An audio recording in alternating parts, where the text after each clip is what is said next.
Telangana skill యూనివర్సిటీకి అదానీ ఇస్తానన్న 100 కోట్ల విరాళాన్ని తిరస్కరిస్తున్నామన్నారు సీఎం రేవంత్. ఈ మేరకు అదానీ సంస్థకు లేఖ రాసినట్టు తెలిపారు. ఇక లోక్సభ స్పీకర్ ఓం బిర్లా కుమార్తె వివాహానికి హాజరయ్యేందుకే ఢిల్లీ వెళ్తున్నారని, మంత్రివర్గ విస్తరణపై చర్చించేందుకు కాదని రేవంత్ స్పష్టతిచ్చారు. కుదిరితే ఢిల్లీలో కేంద్ర మంత్రులను కలిసి తెలంగాణకు రావాల్సిన నిధులపైన వినతి పత్రాలు ఇస్తామన్నారు. ఈ సందర్భంగా మహారాష్ట్ర అసెంబ్లీ ఫలితాలపైన తనదైన స్టైల్లో స్పందించారు సీఎం రేవంత్. అదానీ గ్రూప్ తెలంగాణ రాష్ట్ర ప్రభుత్వానికో ముఖ్యమంత్రి గారికో అప్పనంగా 100 కోట్ల రూపాయలు ఇచ్చినట్టుగా అనవసరమైన చర్చలకు రాద్ధాంతానికి తావిస్తున్నది. రాష్ట్ర ప్రభుత్వం తరఫున అదానీ గ్రూప్ ఆఫ్ కంపెనీస్కి మా అధికారి జయేష్ రంజన్ ద్వారా లేఖ రాయడం జరిగింది. జరుగుతున్న వివాదాలు, ఆరోపణలు, రకరకాల పరిస్థితుల వల్ల తెలంగాణ రాష్ట్ర ప్రభుత్వం మీరు ముందుకు వచ్చి ఉదారంగా తెలంగాణ యంగ్ ఇండియా స్కిల్స్ యూనివర్సిటీకి ఇస్తాన్న 100 కోట్ల రూపాయలను తెలంగాణ రాష్ట్ర ప్రభుత్వము స్వీకరించడానికి సిద్ధంగా లేదు. కాబట్టి దయచేసి మీ 100 కోట్ల రూపాయలను యంగ్ ఇండియా స్కిల్స్ యూనివర్సిటీకి బదిలీ చేయొద్దు అని చెప్పి విస్పష్టంగా వారికి లేఖ రాయడం జరిగింది. పక్క రాష్ట్రాలు, పక్క దేశాలలో అదానీ గ్రూప్ ఆఫ్ కంపెనీస్ మీద జరుగుతున్న వివాదానికి తెలంగాణ రాష్ట్ర ప్రభుత్వానికి ఎలాంటి సంబంధం లేదు. రాష్ట్ర ప్రభుత్వ ప్రయోజనాల కోసం తీసుకున్న నిధులను కూడా రాజకీయ కోణంలో ఆరోపణలు చేయడం ద్వారా నిరుద్యోగ యువకులకు నష్టపరిచే విధంగా వ్యవహరించే వాళ్లకు రాష్ట్ర ప్రభుత్వం ఈ నిర్ణయం తీసుకున్నది. వాళ్ళందరూ కూడా ఈ అంశాన్ని పరిగణలోకి తీసుకోవాల్సిందిగా నేను ఈ సందర్భంగా తెలియజేస్తున్నా. ప్రతిసారి ఢిల్లీకి ముఖ్యమంత్రి కానీ మంత్రులు కానీ పర్యటనకి వెళ్ళాలనుకున్నప్పుడల్లా మీడియా మిత్రులు, మంత్రివర్గ సమావేశం, అధిష్టానంతో చర్చలు అయిపోయింది. మంత్రివర్గం శాఖలు బంద్ చేయడం, శాఖలలో కూడా మళ్ళీ ఎవరికి ఏది ఇవ్వాలనో అన్నిటినీ మీరే నిర్ణయిస్తున్నారు. ఈ ఢిల్లీ పర్యటన ఓం బిర్లా లోక్సభ స్పీకర్ గారి కూతురు యొక్క వివాహ కార్యక్రమం ఉన్నది. గతంలో నేను, ఉత్తమ్ కుమార్ రెడ్డి గారు, కోమటిరెడ్డి వెంకటరెడ్డి గారు పార్లమెంట్లో సభ్యులుగా మేము ఉన్నాం. వారితో మాకు వ్యక్తిగతంగా పరిచయం ఉన్నది. వారు ప్రత్యేకంగా ఆహ్వానించారు కాబట్టి ఓం బిర్లా కూతురు వివాహానికి హాజరు కావాలి అని చెప్పి నేను, ఉత్తమ్ కుమార్ రెడ్డి గారు ఢిల్లీకి వెళ్తున్నాము. ఈ పర్యటనకు రాజకీయ ప్రాధాన్యత లేదు. రేపు తెలంగాణకు సంబంధించిన లోక్సభ, రాజ్యసభ సభ్యులతో ఒక సమావేశాన్ని ఏర్పాటు చేసి రాష్ట్ర ప్రభుత్వానికి రావాల్సిన నిధులు, ఇవ్వవలసిన అనుమతుల మీద కేంద్ర ప్రభుత్వంలో మంత్రులను, ప్రధానమంత్రితో సహా లోక్సభలో ప్రస్తావించడానికి అవసరమైన విషయాలను వాళ్ళతో చర్చించి వాళ్ళకు కొన్ని సూచనలు చేసి దానికి సంబంధించిన లేఖలు మా పార్లమెంట్ సభ్యులందరికీ కూడా ఇచ్చి పార్లమెంట్లో ప్రస్తావించడానికి అవసరమైన సమాచారాన్ని వాళ్ళకి ఇవ్వడం ద్వారా తెలంగాణ రాష్ట్ర ప్రజల యొక్క ప్రయోజనాలను, రాష్ట్రానికి రావాల్సిన నిధులను, అనుమతులను రాబట్టుకోవడానికి ఒక కార్యాచరణ రేపు నిర్ణయించుకుంటాము. మంత్రులు ఎవరైనా ఉంటే రేపు అపాయింట్మెంట్స్ ఒకవేళ దొరికితే అందుబాటులో ఉన్న ఎంపీలు, అందుబాటులో ఉన్న మంత్రులము ఆయా కేంద్ర మంత్రులను కలిసి రాష్ట్రానికి రావాల్సిన నిధులను, అనుమతులను రాబట్టుకోవడానికి ప్రయత్నం చేస్తాము. ఈ ఢిల్లీ పర్యటన ఇంతే. కొంతమంది హరాజ్ పాట పాడినట్టు 26సారి, 27సారి, 28సారి అని ఇట్లా హరాజ్ పాటలు పాడుతున్నారు. వాళ్ళలాగా పైరవీల కోసమో, కాళ్ళు పట్టుకోవడానికో, కేసులను ఎత్తేయించుకోవడానికో, మోడీ ముందు మొక్కలిల్లడానికో ఢిల్లీకి వెళ్ళడం లేదు. రాష్ట్రంలో పెట్టుబడులు పెట్టడానికి ఇతరులకున్న అవకాశము అందరికీ ఉంటుంది. పెట్టుబడుల విషయంలో ఎవరికి మినహాయింపులో లేకపోతే ఎవరికో అప్పనంగా ఆయాచితంగా కట్టబెట్టే విధానము ఉండదు. ఒక పక్కన రాష్ట్రానికి పెట్టుబడులు రావడం లేదని మాట్లాడతారు, ఇంకొక పక్కన పెట్టుబడులు వస్తే వాటిని రద్దు చేయంట అంటున్నారు. అసలు మీ విధానం ఏందో ముందు బయటికి రాండి. Business baron Adani meets to KCR, Times of India. ఈ బుద్ధిమంతుడు, ప్రబుద్ధుడు అదానీ సంఖలో దూరిండు. సిద్ధంగా ఉన్నాడు ఆయన ఇచ్చిన అన్నిటి మీద విచారణకు. మళ్ళీ విచారణ ఏంగానే చూసిరా నా మీద కేసులు పెడుతురని ఒకలా ఏడుపులు ఏడుస్తుంటాడు. పెట్టూరి జైలు పోతానే ఆయన్నే అంటాడు. ఎప్పుడెప్పుడు జైలుకు పోదామా, జైల్లో పోయి ఉందామా అని ఆయన ఏమనుకుంటున్నట్టు నిన్న ఏదో పేపర్లో చూసిన జైలుకు పోయిన వాళ్ళు అందరూ అయిందనా ఆ లెక్కన ముందుగాల వాళ్ళ చెల్లెలు పోయింది. మరి ఆల్రెడీ వాళ్ళ చెల్లెలు జైలుకు పోయి వచ్చింది. అట్లా కూడా ఈయనకు అవకాశం లేదు కదా. మహారాష్ట్రలో మీ ప్రభుత్వం ఉంది, మీ ప్రభుత్వం ఏర్పడ్డది. జార్ఖండ్లో మా ప్రభుత్వం ఉంది, మా ప్రభుత్వం ఏర్పడ్డది. మహారాష్ట్రలో మీకు కొన్ని సీట్లు పెరిగినాయి, జార్ఖండ్లో మాకు కొన్ని సీట్లు పెరిగినాయి. ఇందులో ఏంది గొప్ప, ఏంది వాళ్ళు సాధించింది? తెలంగాణ సీఎం రేవంత్ రెడ్డికి బుద్ధి చెప్పేందుకు మానుకోట గడ్డ సిద్ధమైందన్నారు మాజీ మంత్రి కేటీఆర్. లగచర్ల బాధితులకు అండగా మహబూబాబాద్ జిల్లాలో బీఆర్ఎస్ తలపెట్టిన మహాధర్నాకు కేటీఆర్ హాజరయ్యారు. అల్లుడికి ఫార్మా కంపెనీ అప్పగించేందుకే రైతుల భూములు లాక్కుంటున్నారని కేటీఆర్ ఆరోపించారు. 9 నెలలుగా లగచర్ల బాధితులు నిరసన చేస్తున్నా సీఎం పట్టించుకోవటం లేదన్నారు. ఒక్క లగచర్ల బాధితుల కోసమే కాదు, రాష్ట్రంలోని 119 నియోజకవర్గాల్లో గిరిజన దళితులకు అండగా బీఆర్ఎస్ పోరాడుతుందన్నారు. మానుకోటలో ధర్నా ఎందుకు అంటాడు? ఒక్క మానుకోటలోనే కాదు రేవంత్ రెడ్డి, ఈ రాష్ట్రంలో అవసరమైతే ఎక్కడెక్కడ బీద వాళ్ళు ఉన్నారో, ఎక్కడెక్కడ గిరిజన రైతులు ఉన్నారో, ఎక్కడెక్కడ మా దళిత అన్నదమ్ములు ఉన్నారో, ఎక్కడెక్కడ బలహీన వర్గాల అన్నదమ్ములు ఉన్నారో, మొత్తం 119 నియోజకవర్గాల్లో అవసరమైతే ఆ కొడంగల్ బక్కచిక్కిన రైతుల కోసం తప్పకుండా బీఆర్ఎస్ పార్టీ ధర్నా చేస్తుంది, కలం దొక్కుతుంది, కదులుతుంది. నీ ప్రభుత్వాన్ని కూకటి వేళ్లతో పెగిలించేదాకా వదిలిపెట్టమనే మాట కూడా విజ్ఞప్తి చేస్తా ఉన్నా. అధికార కాంగ్రెస్ పార్టీ ఎమ్మెల్యేలు రాళ్లతోని కొడతామంటే మీరేం చేస్తున్నారు నేను అడుగుతా ఉన్నా. కేసులు మా మీద మాత్రమే పెడతారా? కాంగ్రెస్ వాళ్ళ మీద కేసులు ఉన్నాయా? కాంగ్రెస్ ఎమ్మెల్యేలు రాళ్లతోని కొడతామంటే, కాంగ్రెస్ మాజీ ఎమ్మెల్యేలు పెట్రోల్ పోసి తగలబెడతామంటే భయపడతాం అనుకుంటున్నారా? ఇది కులగణన సర్వేపై ఎమ్మెల్సీ కవిత కీలక వ్యాఖ్యలు చేశారు. కులగణనను డెడికేటెడ్ కమిషన్ చేపడితేనే చట్టబద్ధత ఉంటుందని, ప్రస్తుతం కులగణనను ప్లానింగ్ డిపార్ట్మెంట్ చేస్తోందని అన్నారు. బీసీల ఎన్యుమరేషన్ను బీసీ డిపార్ట్మెంట్ చేస్తోందని చెప్పారు. ఇది కోర్టులో నిలబడుతుందా లేదా అనేది ప్రభుత్వమే చెప్పాలన్నారు. హైదరాబాద్, రంగారెడ్డి జిల్లాల్లో అనేక ఇళ్లకు స్టిక్కర్లు ఇంకా అంటించలేదు. బీసీలకు స్థానిక సంస్థల్లో 42% రిజర్వేషన్లు ఇస్తామని కాంగ్రెస్ హామీ ఇచ్చిందని, ఆ విధంగా కామారెడ్డి డిక్లరేషన్ను అమలు చేయాలని డిమాండ్ చేశారు. ప్రాంతీయ పార్టీలు అధికారంలోకి వచ్చాకే బీసీలకు న్యాయం జరిగిందని అన్నారు కవిత. తెలంగాణ జాగృతి ఆధ్వర్యంలో 35 పేజీలతో బీసీల సమగ్ర అధ్యయన నివేదికను బీసీ కమిషన్కు కవిత అందజేశారు.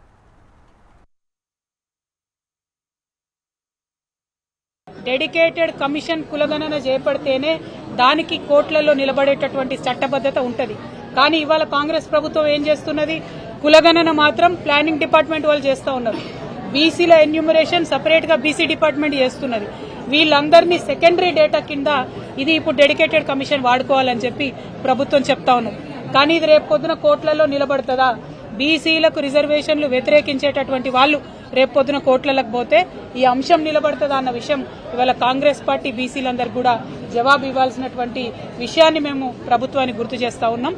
మరి బీసీ కులగణనకు సంబంధించినటువంటి అనేకమైనటువంటి అనుమానాలు ఇవాళ ప్రజలలో ఉన్నాయి. ఆస్తి ఎందుకు అడుగుతున్నారు? ఫ్రిడ్జ్ ఉందా, కూలర్ ఉందా అని ఎందుకు అడుగుతున్నారు? కులాలలో ఉపకులాల జాబితా ఎందుకు మెన్షన్ చేయలేదు? ఇటువంటి అనేకమైనటువంటి అనుమానాలు బీసీ ప్రజలలో ఉన్నాయి. మరి దానిని నివృత్తి చేసి కులగణను సంపూర్ణం చేయాల్సినటువంటి అవసరం, బాధ్యత ప్రభుత్వం మీద ఉందని కూడా మేము ప్రభుత్వానికి గుర్తు చేస్తా ఉన్నాం. అదేవిధంగా విద్యుత్ శాఖలో పనిచేస్తున్న ఆర్టిజన్లను పర్మనెంట్ చేస్తారా లేదా అని తెలంగాణ ప్రభుత్వాన్ని ప్రశ్నించారు కేంద్ర సహాయ మంత్రి బండి సంజయ్.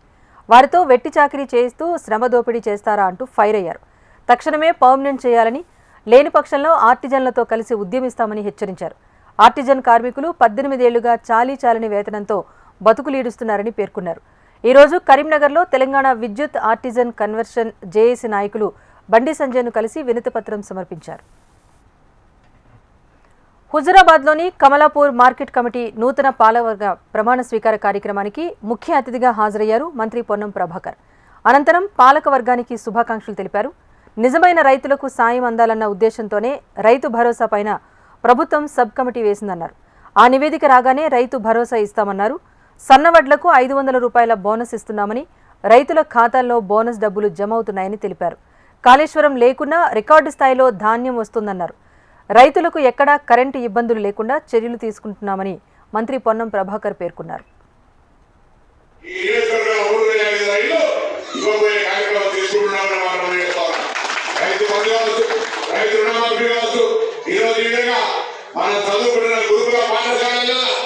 పిల్లలకు 50%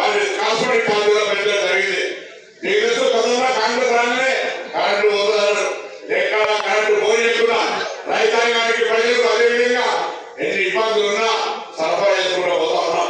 చాలా మంది సన్నవాటు చేసిన వాళ్ళ అకౌంట్ కల్లా మద్దతు ధరతో పాటుగా అదనంగా 500 రూపాయలు వస్తూ ఉన్నాయి. ఎక్కడ కూడా మొదట్లో రైస్ మిల్లర్లు, కొనుగోలు కేంద్రాలు, బకాయిలు అభ్యర్థులకు జాగ్రత్త జరిగితే రాజకీయంగా మాట్లాడే వాళ్ళు ఇలా సన్నధాన్యం పట్టు రైతుల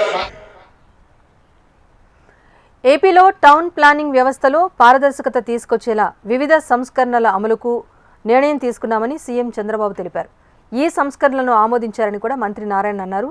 15 మీటర్ల కంటే ఎత్తైన భవనాలకు సంబంధించి లైసెన్స్ ఉన్న సర్వేయర్లు డబ్బులు చెల్లించి ఆన్లైన్లో పెడితే అనుమతి వచ్చినట్టే అని చెప్పారు.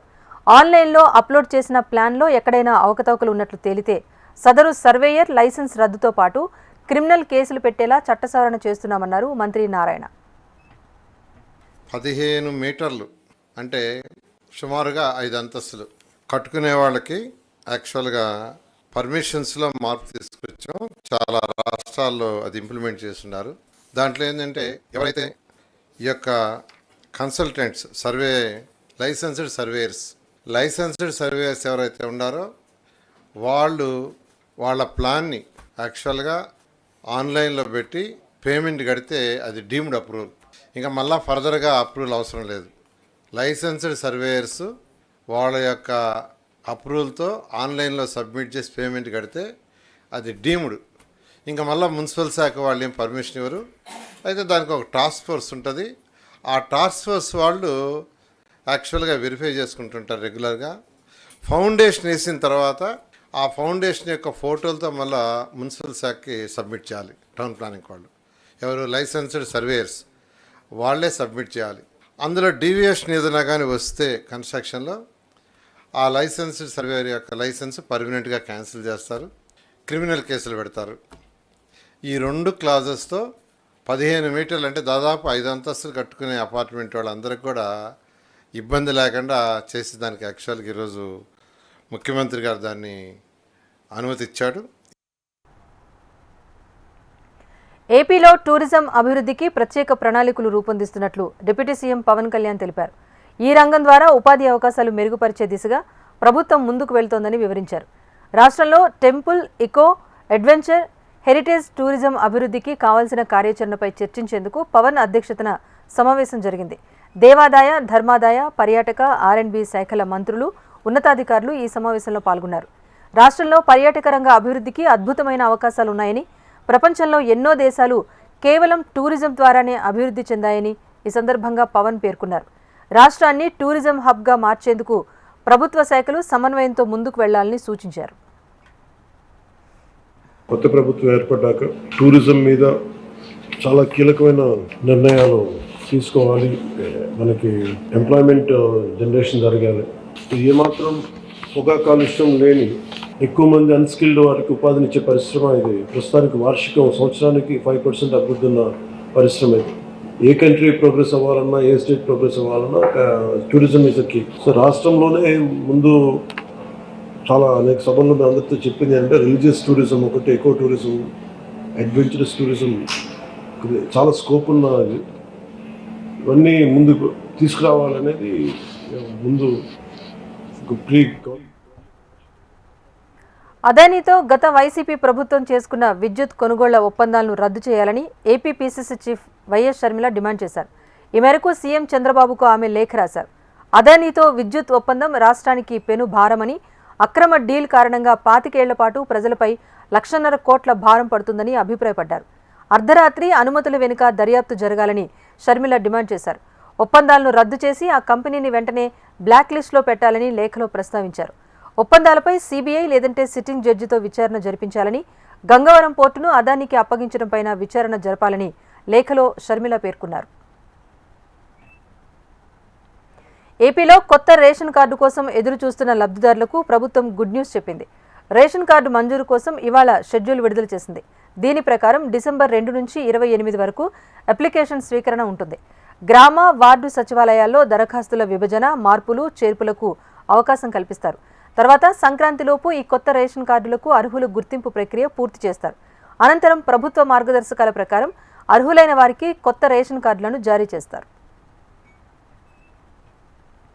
వివాదాస్పద దర్శకుడు రామ్ గోపాల్ వర్మ పరారీలో ఉన్నట్టుగా తెలుస్తోంది.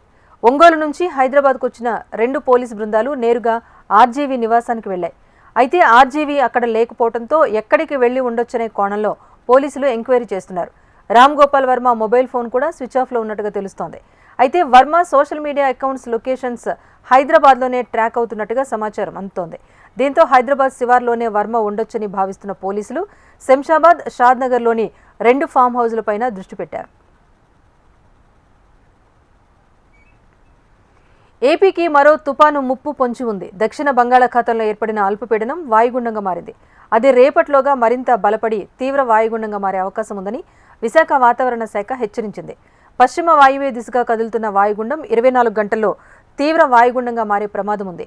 దీని ప్రభావంతో దక్షిణ కోస్తా, ఉత్తర కోస్తాలో రేపు, ఎల్లుండి తేలికపాటి వర్షాలు కురిసే అవకాశం ఉందని వాతావరణ శాఖ వెల్లడించింది. ఈ నెల 28, 29న నెల్లూరు, ప్రకాశం, తిరుపతి, విశాఖ, శ్రీకాకుళం జిల్లాల్లో వర్షాలు కురుస్తాయని వాతావరణ శాఖ వెల్లడించింది. తీర ప్రాంతాల్లో 35 నుంచి 55 కిలోమీటర్ల వేగంతో ఈదురుగాలులు వీచే అవకాశం ఉందని, దక్షిణ కోస్తాలో మత్స్యకారులు వేటకు వెళ్లొద్దని హెచ్చరించింది. కోస్తా ఆంధ్రలో వాతావరణ శాఖ 1వ నెంబర్ ప్రమాద హెచ్చరిక జారీ చేసింది. వర్షాల కారణంగా ఉత్తర కోస్తా రైతులు అప్రమత్తంగా ఉండాలని సూచించింది. ఇది తుపానుగా మారే అవకాశం ఉందని వాతావరణ శాఖ వెల్లడించింది.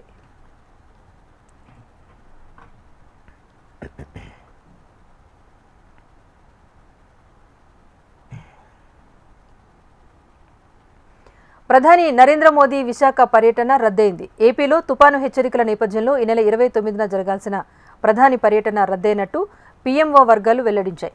మోదీ విశాఖ పర్యటనలో భాగంగా అనకాపల్లి పూడిమడకలోని ఎన్టీపీసీ గ్రీన్ హైడ్రోజన్ హబ్ శంకుస్థాపనతో పాటు కొన్ని రైల్వే ప్రాజెక్టులు, జాతీయ రహదారులను జాతికి అంకితం చేయాల్సి ఉంది. విశాఖలోని ఏయూ ఇంజనీరింగ్ కళాశాల మైదానంలో 1,00,000 మందితో భారీ బహిరంగ సభ నిర్వహించేందుకు ఏర్పాట్లు చేపట్టారు. అయితే తుపాను ప్రభావం కారణంగా ప్రధాని పర్యటన రద్దయింది. ఏపీఎస్ఆర్టీసీ జోనల్ చైర్మన్గా అరకు ప్రాంతానికి చెందిన సిఆర్ దొన్నుదొర బాధ్యతలు చేపట్టారు. ప్రయాణికులతో పాటు సంస్థలోని ఉద్యోగులు ముఖ్యమని, వారి సమస్యలు పరిష్కరించి సేవలు అందించే విధంగా చేస్తామన్నారు.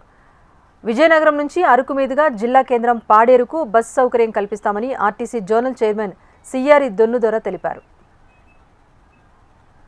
ఓ పక్క ఈ అధికారుల యంత్రాంగం, కింద స్థాయి ఉద్యోగస్తులు మొత్తం సమన్వయపరుస్తూ ఈ ఆర్టీసీ వ్యవస్థని మేము ముందుకు సమర్థవంతంగా ముందుకు నడిపించడానికి మేము శక్తివంతంగా లేకుండా మేము కృషి చేస్తామని ఈ సందర్భంగా నేను తెలియజేస్తాను. విజయనగరం నుండి అరకు మీదుగా పాడేరు, ఎందుకంటే పాడేరు జిల్లా ఖచ్చితంగా బస్సు సర్వీసులు ఏర్పాటు చేస్తాం. ఇప్పటికే చాలామంది ఉద్యోగస్తులు కానీ మిగతా వ్యాపారం చేసే వాళ్ళు చాలా సఫర్ అవుతాం. డైరెక్ట్ బస్సు లేకపోవడం వలన చాలా ఇబ్బంది పడుతున్నట్టు పరిస్థితి. కాబట్టి త్వరలోనే ఈ సమస్యలు పరిష్కరించడానికి. కొమరం భీం ఆసిఫాబాద్ జిల్లా వాంకిడి ఆశ్రమ పాఠశాల విద్యార్థిని శైలజ అనారోగ్యంతో మృతి చెందింది. ఆశ్రమ పాఠశాలలో గత నెలలో కలుషిత ఆహారం తిని సుమారు 60 మంది విద్యార్థినులు అస్వస్థతకు గురయ్యారు. వీరిలో కొంతమందిని స్థానిక ఆసుపత్రికి తరలించారు. మరికొంతమందిని మంచిర్యాల, హైదరాబాద్ ఆసుపత్రులకు తరలించారు. 3 విద్యార్థుల ఆరోగ్యం విషమించింది. వీరిలో 2 విద్యార్థులు కోలుకోగా శైలజ అనే విద్యార్థిని పరిస్థితి విషమించి కన్నుమూసింది. వాంకిడి గిరిజన ఆశ్రమ పాఠశాల విద్యార్థి మరణానికి ప్రభుత్వం బాధ్యత వహించాలని మాజీ మంత్రి, బీఆర్ఎస్ ఎమ్మెల్యే డిమాండ్ చేశారు. విద్యార్థిని శైలజ తల్లిదండ్రులకు సీఎం రేవంత్ రెడ్డి గుండెకోత మిగిల్చారని ఆవేదన వ్యక్తం చేశారు. తోటి విద్యార్థులతో ఆడుతూ పాడుతూ పాఠాలు నేర్చుకోవాల్సిన చిన్నారి విషాహారం తిని కన్నుమూయటం కలచివేసిందన్నారు. గిరిజన విద్యార్థిని కుటుంబానికి 50 లక్షల రూపాయల ఎక్స్గ్రేషియో చెల్లించాలని హరీష్ రావు డిమాండ్ చేశారు. పట్నం నరేందర్ రెడ్డి దాఖలు చేసిన పిటిషన్పై హైకోర్టులో విచారణ జరిగింది. ఒకే ఘటనపై వేర్వేరు కేసులు నమోదు చేయడాన్ని ఆయన సవాల్ చేశారు. లగచర్ల దాడి ఘటనలో బోమ్రాజ్పేట పోలీసులు 3 ఎఫ్ఐఆర్లు నమోదు చేశారు. ఒకే సంఘటనపై వేర్వేరు కేసులు నమోదు చేయొద్దన్న సుప్రీంకోర్టు తీర్పులను పిటిషనర్ తరపు న్యాయవాది ప్రస్తావించారు. కేసులకు సంబంధించిన వివరాలను ఏఏజీ రజనీకాంత్ కోర్టుకు తెలిపారు. దాడి ఆధారంగా పోలీసులు వేర్వేరు కేసులు నమోదు చేశారని ఏఏజీ వివరించారు. పిటిషన్పై ఇరువైపుల వాదనలు ముగిశాయి. తీర్పును హైకోర్టు రిజర్వ్ చేసింది. వికారాబాద్ జిల్లా లగచర్లలో జరిగిన దాడి ఘటనపై విచారణ వేగవంతంగా కొనసాగుతోంది. రాష్ట్రంలోని ఎస్సీ, ఎస్టీ కమిషన్ బృందం సభ్యులు లగచర్లలో పర్యటించారు. గ్రామంలో జరిగిన దాడి ఘటన వివరాలను ఎస్సీ ఎస్టీ కమిషన్ చైర్మన్ బక్కి వెంకటయ్య ప్రజల్ని అడిగి తెలుసుకున్నారు. ప్రభుత్వ అధికారులపై జరిగిన దాడిని ఆయన తీవ్రంగా ఖండించారు. భూసేకరణ చట్టం ప్రకారం కార్యాచరణ ప్రారంభించి ఉంటే దాడులు జరిగేవి కాదని అన్నారు. దాడిలో పాల్గొన్న వారిపై మాత్రమే కేసులు నమోదు చేయాలని డిమాండ్ చేశారు. దాడి ఘటన వివరాలను సీఎం దృష్టికి తీసుకువెళ్తామని వెంకటయ్య హామీ ఇచ్చారు.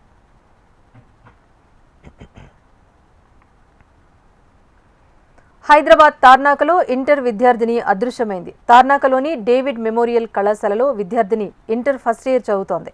కళాశాల యాజమాన్యం వేధింపులే కారణమని విద్యార్థిని తల్లిదండ్రులు అంటున్నారు. కళాశాల పూర్తి కాకముందే విద్యార్థిని బయటికి వెళ్ళింది. సారీ డాడీ అని ఫోన్ చేసి విద్యార్థిని అక్కడి నుంచి వెళ్ళిపోయింది. కాలేజ్ అవ్వకముందే బయటికి ఎలా పంపించారని తల్లిదండ్రులు ప్రశ్నిస్తున్నారు.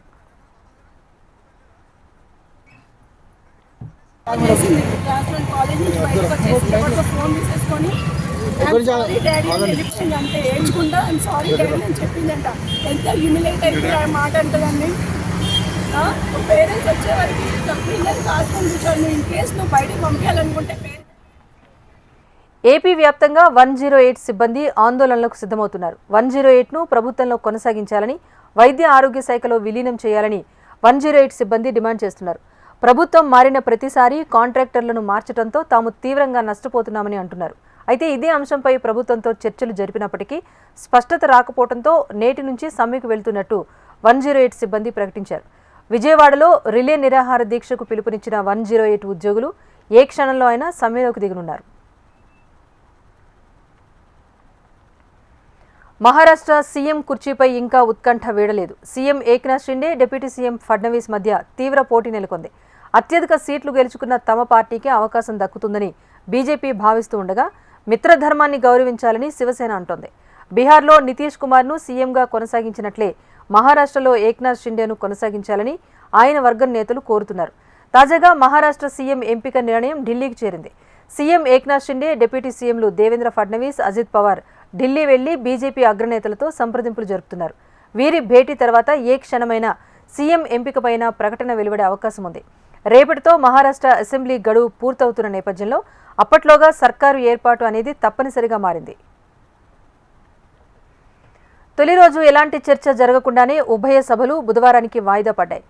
పార్లమెంట్ సమావేశాలు ప్రారంభమైన వెంటనే అదానీ కేసుపైన చర్చ జరపాల్సిందిగా అటు లోక్సభ, ఇటు రాజ్యసభలో విపక్షాలు పట్టుబట్టాయి. గందరగోళం మధ్య రాజ్యసభ 11 గంటల 45 నిమిషాలకు, లోక్సభ 12 గంటలకు వాయిదా పడ్డాయి. వాయిదా అనంతరం భేటీ అయినా పరిస్థితిలో మాత్రం మార్పు లేదు.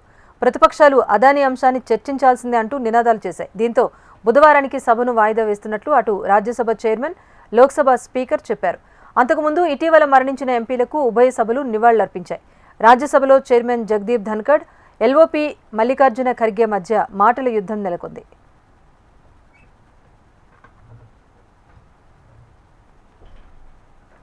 From the chair, all I said, you know it more than anyone else. I paid you the highest compliment. Okay, Still sir. you are taking exception. Thank you very much. Thank you. No, sir. Thank you. I'm hurt. This is hardly an approach. I have commended his contribution. Thank you. I have praised it in the same Sir, breath. ये बहुत ही important Then मसला what I है. have to say, sir? Not on 267. 267. No, that my ruling is over. No, no, it's a very important, sir. I ये said so. देखिए, No, ये you are questioning ruling of sir, the chair. if you suspend today's business, we can explain because the Adani One second, sir. regarding this bribery case is affecting the entire Nothing country. you want record.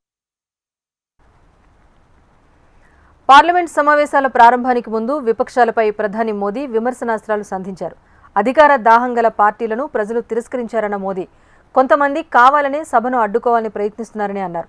సరైన చర్చ జరగాలని ప్రతిసారి విపక్షాలను కోరుతున్నారని, ప్రజల ఆకాంక్షలకు అనుగుణంగా సభలో అర్థవంతమైన చర్చ జరగాలని మోదీ కోరారు.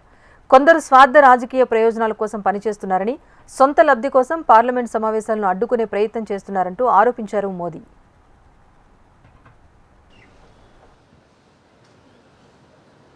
दो 2024 का ये अंतिम कालखंड चल रहा है.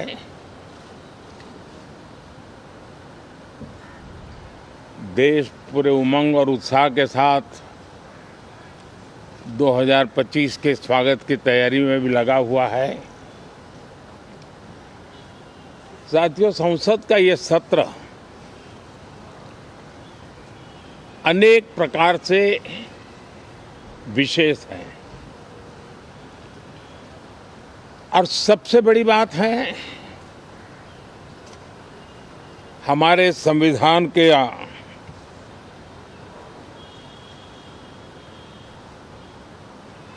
75 साल की यात्रा,